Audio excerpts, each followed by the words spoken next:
our time as we have with our previous sessions. Remember what we're trying to do with these sessions. Come on up, you guys. I know it gets bigger every time. Sure thing, Tom. Thanks. Is we're trying to figure out, remember with these, we're trying to build our common understanding. So I hope we can use this Q&A like our previous ones to try to extract as much out of our panelists as we can. Hang on, Steve. All right, but I know this is a topic judging from our previous meetings and the previous wastewater forum. That's a hot one. So a couple things we're going to do slightly differently. As always, appreciate things in a form of a brief question. And secondly, I am going to privilege the folks that are on this committee first, and then I'll get to folks in the public. It's not that you're not all important, but we got to make sure we get as much of this out as we can. With that, any questions to start with? I see. Pat. One for Ron. When you talked about the surface discharge earlier, I think you said the maximum discharge during runoff would be 525 gallons a minute. That's like just a little over a CFS in a time when the river's probably running closer to 4,000 to 6,000 CFS. Are those numbers likely to change if you had to go back to a discharge permit? I think they would. That permit was done almost 20 years ago. It would be a whole new process. It would be, some of the permit rules have changed too over time, so I think it would be processed differently and result in a different permit. But the quantity of water that you might discharge into the surface water is actually pretty small. That was something that maybe Todd can recall that, but they throttled that back to 15 million gallons total basically over the course of peak runoff essentially. Now we'd be looking at probably a wintertime type of scenario, not spring runoff so much, but during the winter months. Yeah, and the permit would be evaluated based on low flow conditions, 7 key tens, or at the period that the applicant applies for discharge. And in this case, the district asked and said we would just discharge at those peak flow times. Okay, great. Pat? Scott? Oh, sorry, Scott. I looked at you and I said, Pat. Pat was the last question. Sorry, Scott. Scott, your office is down the hall from Pat's. Yeah. Okay. I'm curious, for some of these various disposal methods, what advances in wastewater treatment would need to happen in order for those to take place? In other words, if using treated wastewater for snowmaking were to be taken to scale, what sort of upgrades would be needed at the various wastewater treatment facilities? And same with surface discharge into the Maidstone Gallatin River. Under a surface discharge scenario, we could probably meet current permit limits for wintertime disposal. Now, my board, we've had a lot of discussions about these things, and we've spent a lot of time and money around Big Sky doing more than what's cost effective and staying out of a discharge scenario. We've been doing this 20 years at a pretty expensive price tag, and it's worked so far. It's not going to get us to the end game, though, I don't think, but to get to a 12-month-a-year permit scenario is going to require some treatment plant upgrades, but the current technology we have would most likely work. Our engineers feel it would work for a winter-type disposal permit. My board still wants, if X is here, there's support to go here with what we do here in the long term. Snowmaking, I think,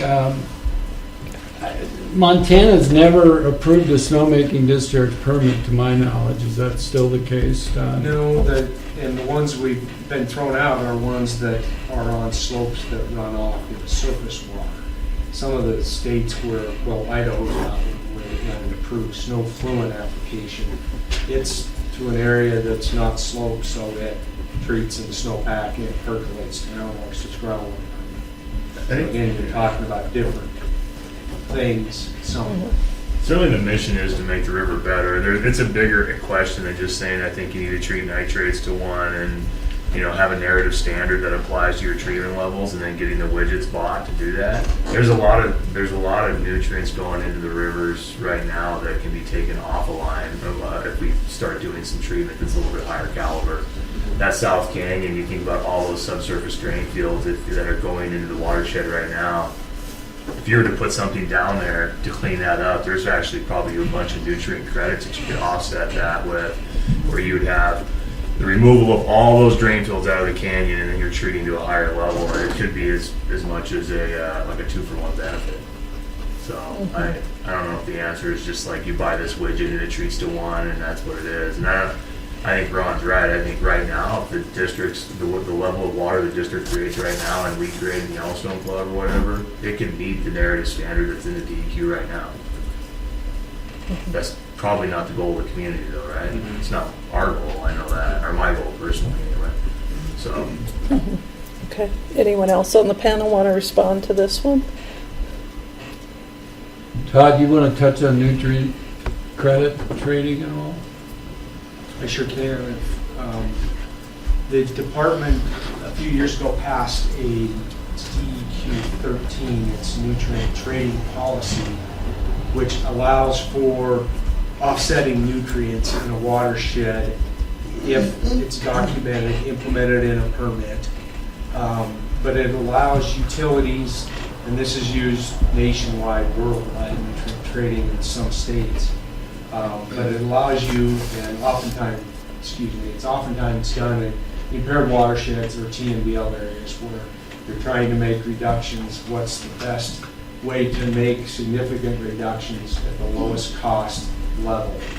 And a lot of times that is not just taking the treatment plant at polished effluent levels and trying to polish it even more. It's going out and looking at other sources of nutrients. Non-point source, other point sources, the whole watershed. And so the policy allows applicants to ask the state to look at a nutrient trade in a watershed, and we can do that. And there's been some interest in a few watersheds just with discussion levels, but nothing has been moved. Okay, so no permanent one yet. A quick addendum to that, nutrient credit trading, I think it's a real bad example to say that this is going to be some sort of a panacea for this work group or for the bigger issues in Big Sky. What you're talking about is a legalized system of hotspot pollution where you're going to sacrifice one area and essentially allow a downstream area to have some net improvements, but you're creating sacrifice zones. And legally and practically, I think there are a lot of real implementation issues. My organization has serious opposition to that, but just want to put it out there. Do you have a question in there, Guy? No, it has to be a statement, because I think it's a transparent discussion about all right. what are legitimate options. And again, I'm really glad you brought it up. We're going to talk about this more, because remember, where we're doing is trying to get information out now. Next stage, we've got to figure out where we want to go, and a lot of analysis. So, Guy, as a follow-up, if you've got a specific example, love to see it and link it, but not right this second. What are the current levels of treatment during wintertime for the facilities that are currently online, plus the new facilities being built at Moonlight and Yellowstone? At the sub 5 milligram TN? Yeah. Okay. Ours is not during the winter months. We're double digits because we're open air and we're extremely cold. These guys are doing indoor treatment plants. One of the options we've looked at is covering our SPR plant. That might help some, but you could still meet current discharge permit limits even with those treatment levels. But over the long haul, I don't think it's going to be in our best interest to stay with that. We're going to have to do something or add some additional treatment pretty much under any of these scenarios. Maybe you build an MBR on the back end of what we already have to get more nutrient reductions before you irrigate, discharge, whatever it is. Mm-hmm. Okay. Great. Okay, let's see. What was the order? I saw Bob, and it looked like Ann, and then Peter. Ethan, Bob, you go. So I've got a question around changing effluent constituents. So right now we've been talking about nutrients. where do we see the trends going over long term to add other treatment? For instance, it was touched on personal care products and lifestyle issues like maybe ibuprofen or hormones or things like that. So to the state, would that be something that you're going to be looking at in terms of regulating, limiting, or analyzing for future regulation? And how would that affect a treatment facility like Ron's in the basin here? Currently, the state is not looking at those, other than certainly aware of things being noticed, identified as concerns, and nationally there's studies looking at what's in typical wastewater outlet from plants, what is in wells. So I think that will be pending at some point, potentially, but nothing to. And then in terms of, is that something that's treatable on your end? Is that Well, something- typically these sorts of things hit big municipal plants first, and then it starts filtering down to smaller and smaller facilities. I mean, you saw we've got a lot of facultative lagoons in Montana. They're in no shape to treat to much standards at all, let alone pharmaceuticals. But I haven't heard of anything or read anything where this is an imminent thing for big municipal plants, even in Montana or across the country. There are a lot of studies going on. Okay. And I don't know that the technology really knows how you would remove that from the waste stream. Okay. Thanks. Ann, I think you were next. Yeah, well, I guess that question puts a little different light on it, because I was thinking about sort of water quantity and quality, and I think you guys, this is amazing. This was a great panel, and I've learned a lot about the wastewater and what you're thinking about doing. So I guess one of the questions I have, I was thinking about these surface water discharges, and if we have identified streams that maybe in the winter where you're looking, where you have your storage issues, what's the possibility, or would it be beneficial to be doing a stream discharge to increase your winter base flows in the West Fork? But then we talk about personal care products. I'm like, but I'm not sure that maybe that's what we want to do. But thinking about sort of having a variety of options or different things that you're doing instead of just a single piece of it.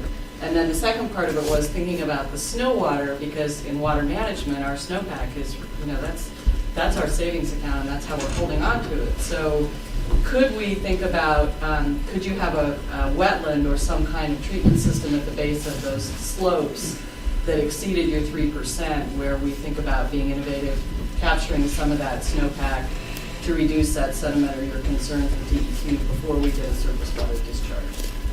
So Well, it's kind of a 2-point. Yeah, and I'll touch on managing our water. We've got these large storage ponds which can be used to hold water. Right now, we fill them up in the winter and get rid of them in the summer. We also have water rights out of the Middle Fork for irrigation for the Big Sky Golf Course. So over time, we could manage this so we actually are storing water in our large retention ponds that could be released during the late summer months, for example. So we could manage and use that as, talk to the fish guys and what would work best as far as release on any kind of permit scenario during the summer months. So some of the stuff we have in place could work to accomplish some of that. And that's something you have been thinking about? No, every year we think about getting rid of our water to the golf courses, and right now we're not contemplating that, but over time it could work for that. I think about managing our surface water irrigation rights, using that more and more, and using our treated water in other ways. One example is we're going to be pumping it up to the Spanish Peaks Golf Course. Great project, brings in another 27.8 million gallons of storage, and it also adds another 35 million gallons of irrigation disposal, which does not need a permit. A follow-up to your comments on snowmaking, and obviously slopes less than 3% are far and few between. Yeah. Okay? Right. But if we could use it on a wider scale on steeper slopes, one of the elegant things about snowmaking from a hydrograph standpoint is man-made snow is much more dense than a natural snowpack, so you're actually prolonging that hydrograph for your downstream irrigators and everybody else, and especially when you look at climate change or a warming climate, there's some real wisdom in looking into snowmaking. It's a good point. Everyone focuses on nitrates and phosphorus and pharmaceuticals and sodium and all that stuff, which is all important, but in-stream flows are very relevant to the waterways as well. And so that's another impairment that you see. Right. I guess I was just thinking about this whole forum and taking what we just learned now and not thinking about managing just for that, but also thinking about how could we bring flows into that picture, thinking about water management in quantity as well. Okay, thank you. Peter, I think you were next. I had a question for Kevin pertaining to the forest application of the wastewater. Have you guys done some type of metrics or analysis of the efficacy of that project as far as, runoff or, effect on adjacent drainages or anything like that?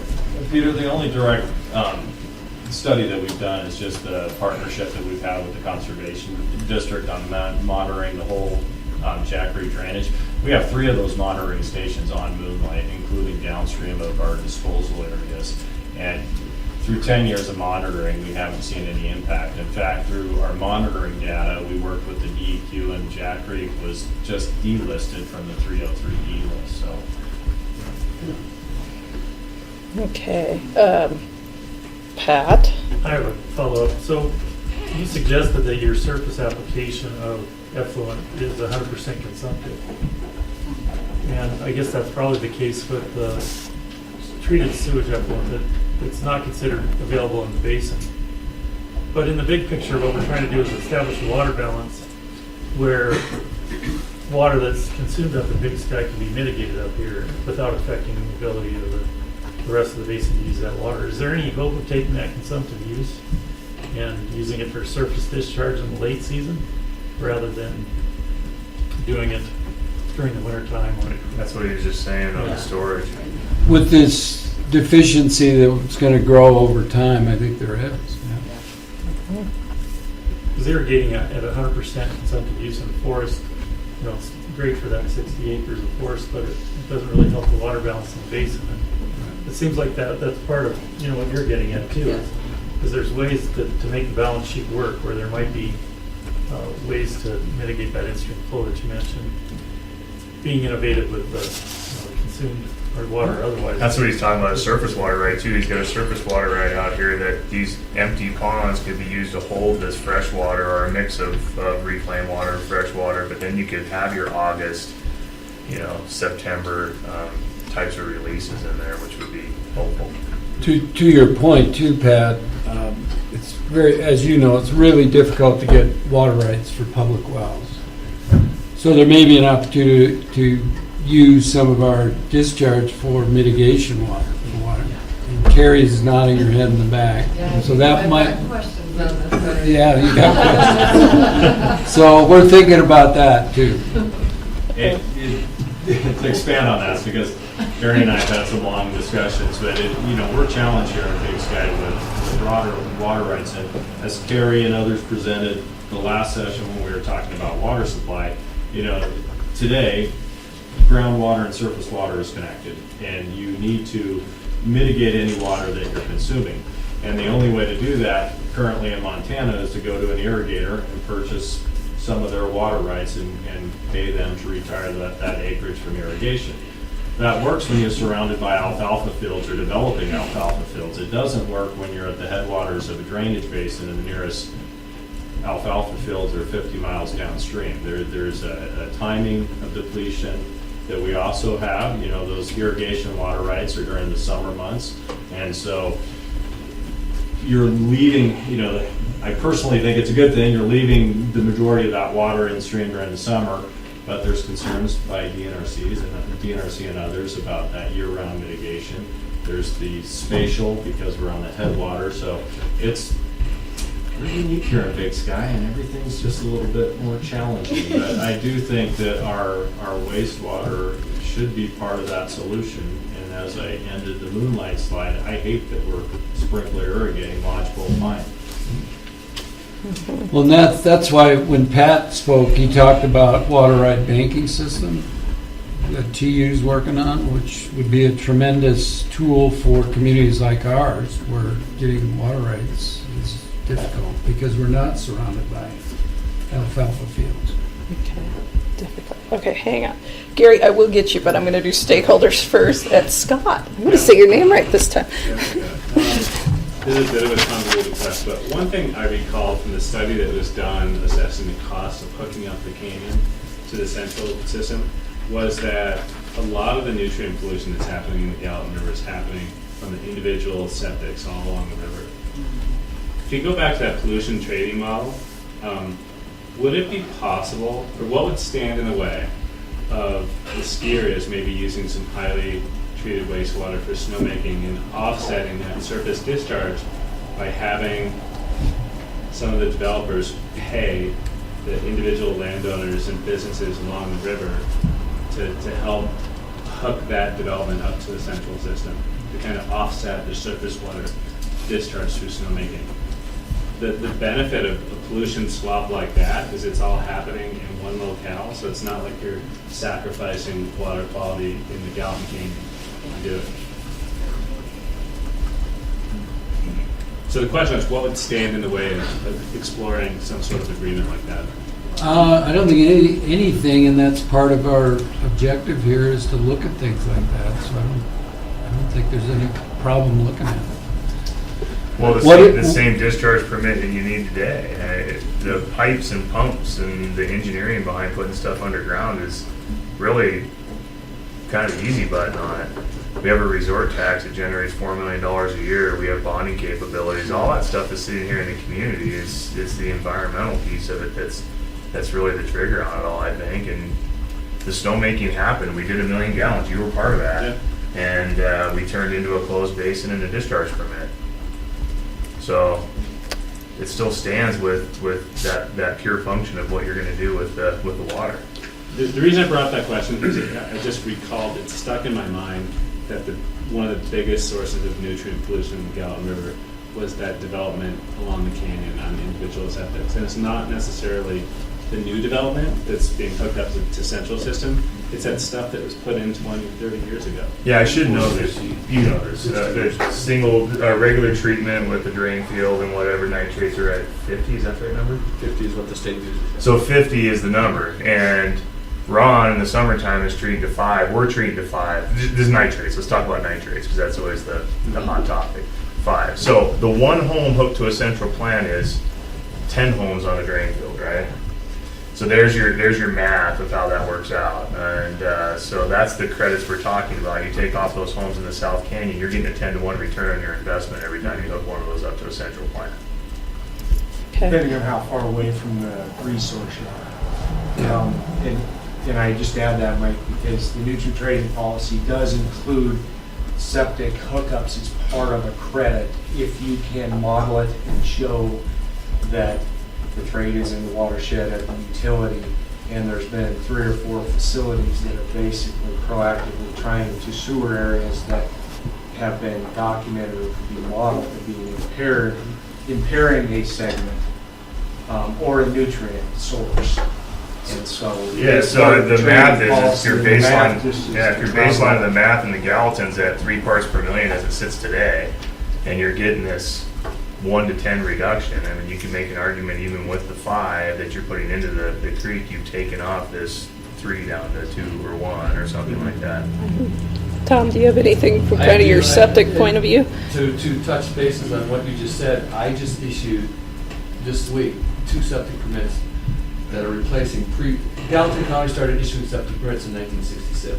I just issued 2 septic permits, new ones, to replace 2 seepage beds that were pre-66 further up the canyon out of our Big Sky area. What impact does that have, and then how you would correlate that to some kind of income credit? But these systems that I just permit are gonna be so much better than those old seepage beds.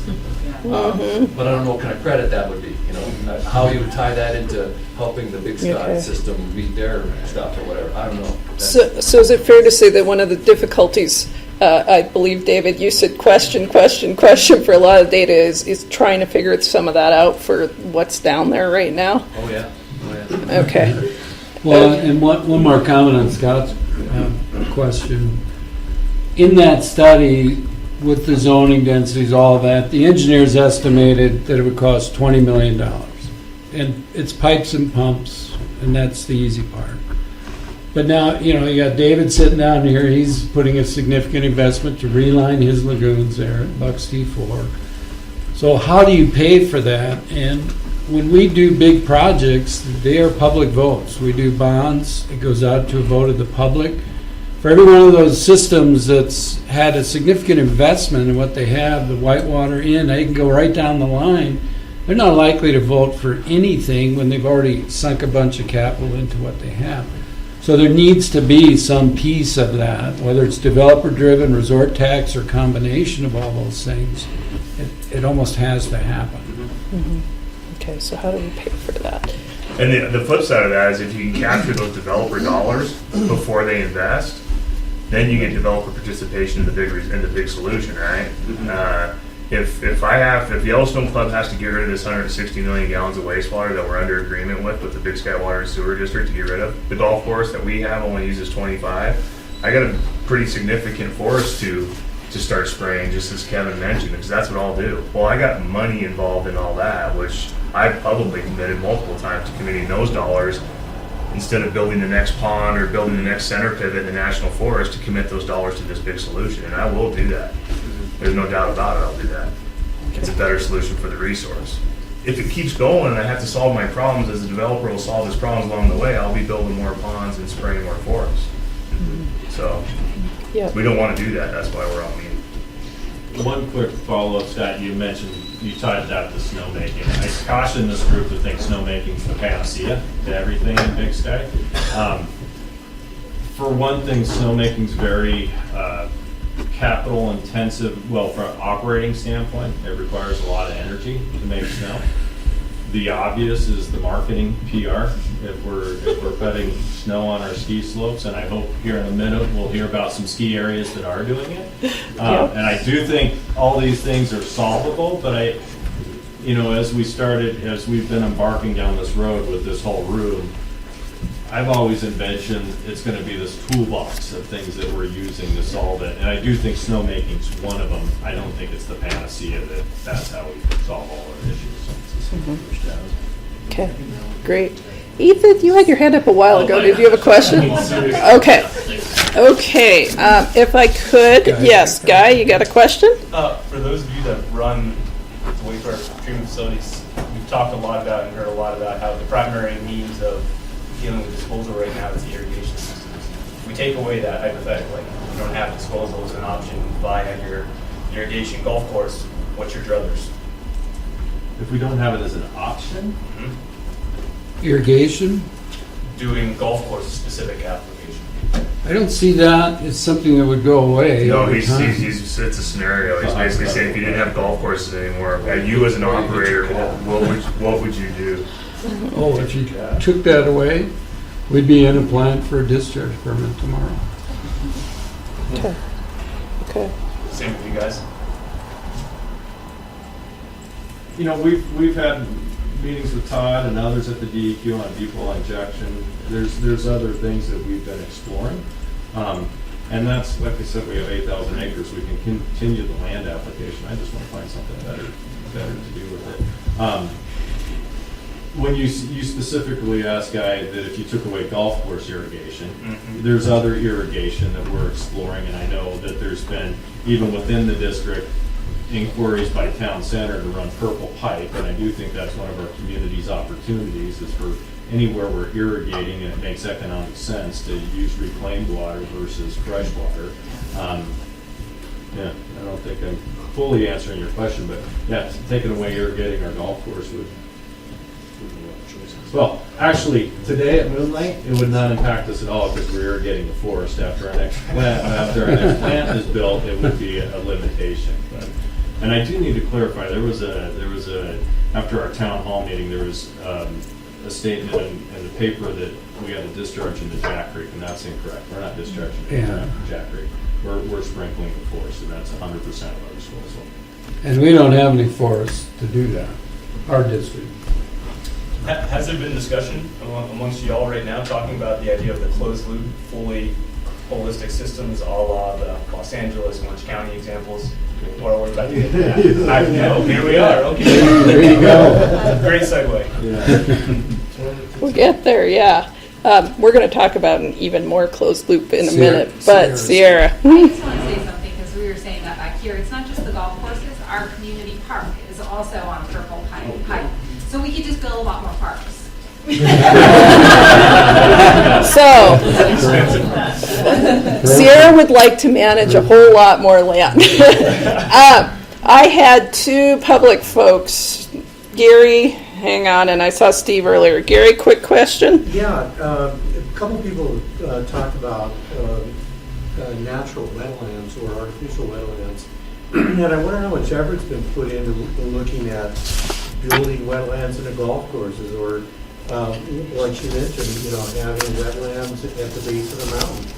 I mean, there's such great purifiers of water. They provide all kinds of other recreational and environmental benefits. I just wonder how much effort has been put into evaluating the potential of wetlands, of building wetlands, or leveraging wetlands that may have fallen into disrepair.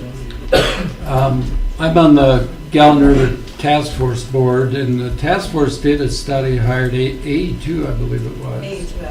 AE2S to do that study, primarily looking at a engineered wetland over in what we call the horse pasture area, Track B. It's kind of on the northeast part of the golf course area. I don't know that we ever got any real conclusions from that. I'll let Kristen comment. No, and we had a very minimal amount of funds to put towards that study, so their recommendation was if you wanted to do more in-depth analysis, then we'd have to pay them more. Yeah. And they said it was possible. It's done in this climate and other areas, like someone else mentioned. And it's not to say it couldn't be a small piece of what we're doing here. That goes under the category all of the above that I had on my slide. So there has been some discussion. We actually have looked at it a little bit. And that includes integrating it with golf courses, which seem like it'd be a natural. Well, the area we looked at is next to the golf course for that. But you still got, we don't own the land for these things. You still got to enter into these agreements with the landholders. So it's not a simple thing to do. Plus, they're land intensive. Mm-hmm. Mm-hmm. Flat ground around here tends to get built on. Right. Okay. Yes. Yeah. Hang on. Steve, do you still have your question that I had you hold on earlier? As a point of reference, what is the average daily volume that Bozeman is discharging into the East Gallatin? Just I will show you a slide on there. All right, Ron. I just happened to have that, and we did not talk. You didn't before. collude? We didn't talk. There's no collusion here because I was interested in that myself. Because everybody likes to wonder about. So this is Bozeman. So Bozeman is required to file a discharge monitoring report. They do theirs quarterly. A lot of systems, a system our size would file these monthly. So it's a list of their loading pounds per day of the different parameters that are in their permit. This is for the period April 1 to June 30, so that's second quarter of 2016. They discharged 489 million gallons for 3 months. So that's almost 500 million for 3 months. The math of that works out to 489 million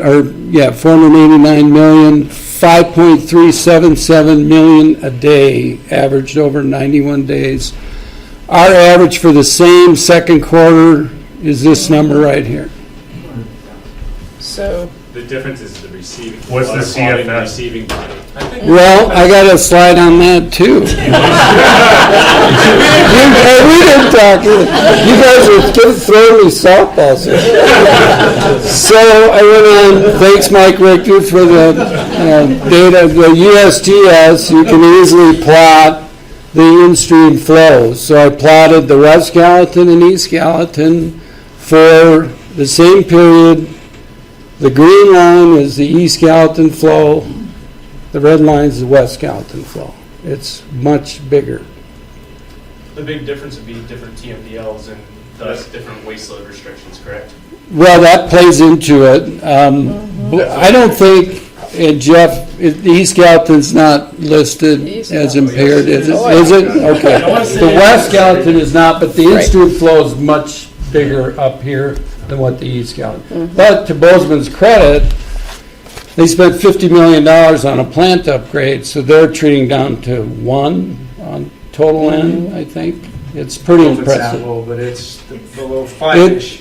Yeah, they're running 3, so they've done a lot of good work getting their permit to very, very high treatment standards. The challenge is that it's such a small stream and low flow. It's 15 CFS, and someone might know this, maybe Tammy, but I want to say it's 7 CFS kind of daily discharge. Go back to yours there. 40%, the discharge Just is about minimize 40% that. overflow to something. But we let our kids There you go. fish in that Now water. click It's up. disgusting. The fish are huge. yes. Steve, did you have a follow-up? Just one follow-up. Do they make any attempt at any thermal conditioning of that to deal with I don't summer? I don't think they do, but they have a permanent limit on temperature. All these surface discharge permits do, but I don't think Bozeman, and they've got a BNR, biological nutrient removal facility. I don't think they're doing anything to manage the temperature on that. Do you know, Tammy? Okay. We can probably get you an answer. And then we had one last question from the public, and then I'm going to have to move on. Yep. Right. Quick. As the forum moves forward in exploring these treatment and disposal options for the Big Sky community, how will the final decisions be made? Will it be made by the committee? Will it be put to a vote to the community?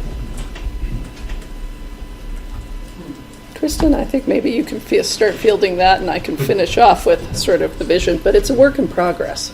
Yeah, well, that's what I would say, it's a work in progress. And I think as Ron alluded to, this committee is trying to be made up of a very broad spectrum of stakeholders. You can go on the website, see all the entities, trying to represent perspectives.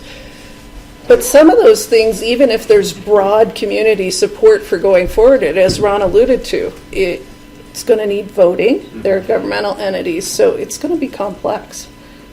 There's things that I think are individual level, things that are maybe subdivision level, things that are facility level, and things that are maybe even bigger than the Big Sky Resort District area total. Ethan, you're nodding because you think about the Madison end more. No, I mean, I'm just thinking about, Kevin's comment about the toolbox. I mean, that's what we're trying to build. I don't think we're going to have anything that's just one decision that the community votes on or this committee comes to a conclusion on. It's just going to be the toolbox that's available to us. Mm-hmm. And in the end, state law or county regulations still would preempt anything. We can't just create new solutions and implement them without following the rules and the regulations. Although we might come up with ways to change some of the rules and regulations that might help. Mm-hmm. But I think it's very clear, and I hope today's, and I'm going to give these guys a last shot at sort of a take-home before we move to the last part of this meeting, is this Big Sky area that we call it and the surrounding zone of influence are extremely complex, and there's a lot of different entities. So it's not like you have a solution. I think that's fair to say.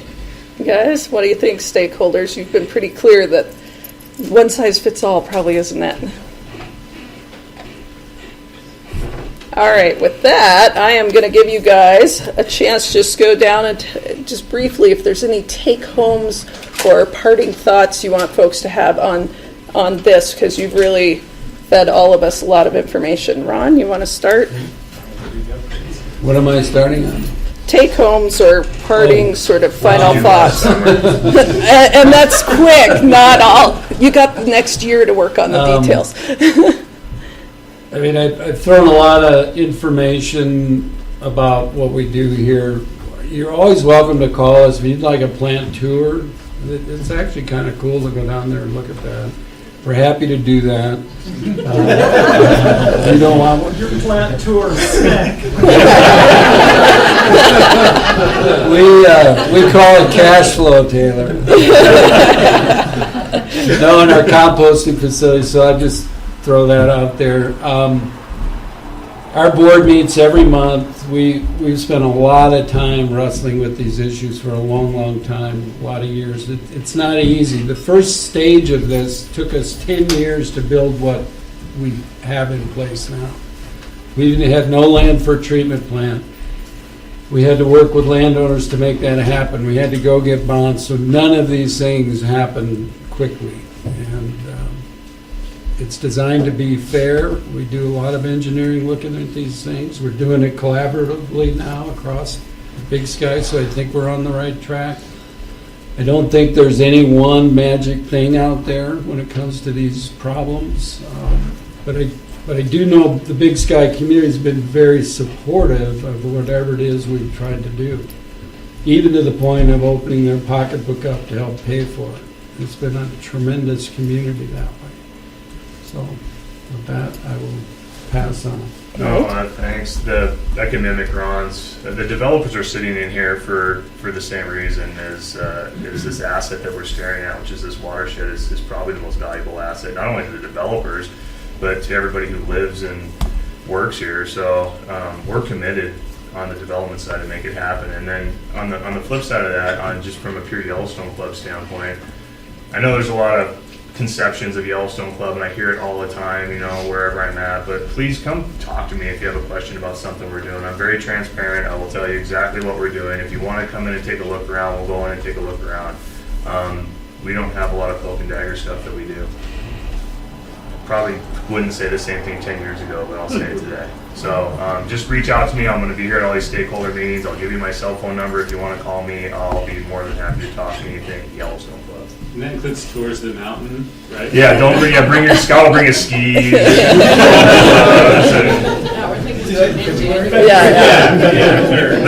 The invite has a limitation on it. All right. Tom, any last thoughts or I just wanna things say to that think about? Big Sky is in a real enviable position up here in being in the headwaters, and I know we all know that stuff flows downriver, downhill. And Bozeman and Big Sky, there's been a lot of talk about putting stuff in rivers, and we're fortunate up here. You might not look around and say, oh, I can't land apply, I don't have flat areas to put stuff. But, I mean, there's a lot of cities down gradient from us that get their drinking water out of the Missouri River that we don't have to deal with. And I think that we're fortunate in that aspect, and hopefully we can come up with some tools in our toolbox to, inadvertently help those cities downriver. I think that's an important thing. What I put in today won't end up in somebody else's drinking water tomorrow. Okay, great. Jeff? Yeah, following on that, thinking about the water quality here is really, really high water quality. So the challenge is, increased to keep that water quality so high. Makes it more challenging, but the benefits are for the system as a whole, downstream users. Okay. Tom? I would just mention that the department just recently went through some organizational changes. We are now a water quality division, of which you can hopefully, doors are open, I guess, whether you're talking standards, TMDL, permitting, engineering. Give us a call as you talk about options, and we'll visit with you. Appreciate that. Thanks, Todd. Kevin? I'd just like to re-emphasize that, we can continue down the road that we have been going down and follow the existing rules and regulations and keep spraying the forest. I just think that this is a very poor use of a precious resource, and that's why I'm so appreciative to be part of this group and thinking bigger. So. Great. David? You know, I think from the canyon perspective, it just today just magnifies what an opportunity there is and how necessary it is. You know, Big Sky has its constituent parts, and the canyon's always been a little separatist by nature, I guess, in spite of being the first place that you come through on the way in. But there are a lot of unknowns. I think it's very important that we get our arms around what exactly the situation is down there, and I think there are a lot of opportunities. You know, perhaps some of these tools we put in the box could be affected by or mitigated by some of the infrastructure. The canyon is fairly land rich compared to, especially flatland, compared to some of the other places up in the meadows. So I look forward to the opportunity to explore some of those solutions, and I think the first step in that is really getting our arms around what's there, not to mention the opportunities for credits and for, some of those water systems are 50, 60 years old. I think this is a piece of the pie that's been missing because it does not fall in the district, and this is a good chance to get it in. Thank you. Thank you to all on the panel. That was a tremendous amount of work as well as great information. If